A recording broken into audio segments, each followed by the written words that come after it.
हे गाईज, कसे आहात तुम्ही सगळे? सर्वप्रथम सगळ्यांना होळीच्या खूप खूप शुभेच्छा. तुमची होळी आनंदाने, सुखसमृद्धीने आणि हॅपीली जावं. मी तुम्हाला मुंबईच्या लोकलबद्दल आज काही सांगणार आहे. म्हणजे मी पुण्याची प्रॉपर. तर मी आता मुंबईला जॉबला आले, त्यामुळे मला मुंबईच्या लोकलचं काहीही माहिती नव्हतं की कसं आहे काय.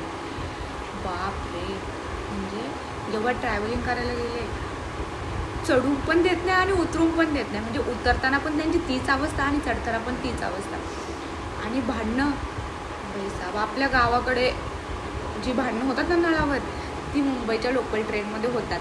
मग तिथं किती पण शिकलेली बाई असो, आपण बोलतो मुंबईत स्टँडर्ड वगैरे काय नाही, मला गावच्या नळावरचीच भांडणं आठवतात की मुंबईच्या ट्रेनमध्ये भांडलं तर. म्हणजे भांडणं बघून मला तर असं वाटतं, कोणाचा धक्का तर अरे सॉरी जा भाई. मी तर कोणाशी भांडत पण नाही. हां ठीक आहे भाई, एखादीने मारलं बिरलं तर काय, आपल्याला पण येतं, पण कशाला हा तमाशा. म्हणजे एवढं.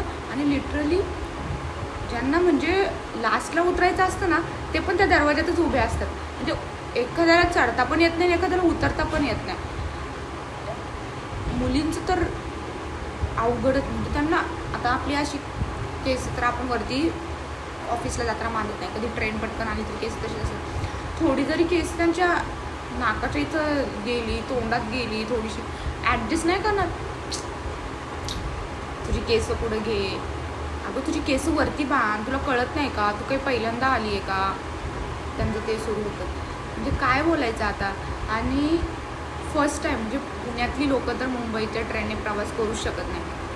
पुणे आपलं बेस्ट आहे. म्हणजे आता मुंबईत जॉब लागला आहे तर मुंबई पण माझ्यासाठी बेस्ट. शेवटी जॉबसाठी मी मुंबईतच आली आहे. पण आपल्या पुण्याकडच्या लोकांना नाही जमणार हे मुंबईचं वातावरण. आणि मेन इकडे तर गरमी आता चालूच होणार आहे. गरमीचं तर अजून काही माहिती नाही आहे. पण ते झाल्यानंतर ना, ट्रेनमधून उतरल्यानंतर ना, आता मी पनवेलला राहते. पनवेलच्या स्टेशनवरून उतरल्यानंतर ना ऑटोला एवढी गर्दी. म्हणजे आपल्याला तर ऑटोवाल्याच्या मागं पडावं लागतं. पुण्यात कसं ऑटो येऊन थांबते, मॅडम कुठं जायचं आहे, इकडं तिकडं आपण सोडतो. इकडं आपल्याला ऑटोवाल्याच्या मागं पडावं लागतं. म्हटलं वा मस्त. त्यात पण ऑटो सारखा नाही. Sector R3, sector 3, sector 4, sector 5. काय सांगू, एवढं धावपळीचं जीवन आहे ना मुंबई.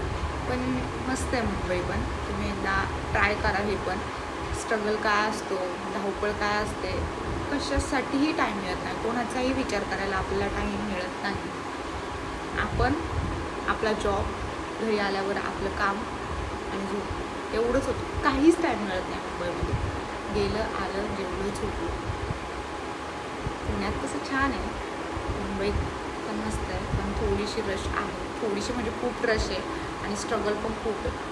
आणि मेन गोष्ट मला सांगायचं आहे, मुंबईतल्या थोड्याशा माझं तर ऐकणार नाही, मला माहिती आहे ते बोलते काय शिकवते हीच. पण थोडंसं तुम्ही पण समजून घेतलं पाहिजे. हां ती चालली आहे, तिला जाऊन द्या.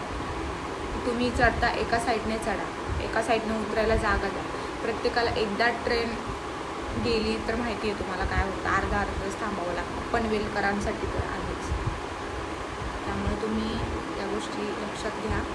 आणि मुंबई खूप छान आहे. मी आले आता 1-2 महिने झाले मुंबईत येऊन.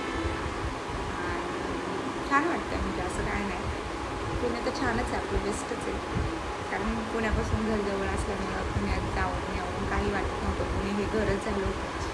पण आता मुंबईत आले तर मुंबईत पण मज्जा करूया. तुम्ही पण सोबत आहातच. Thank you, bye.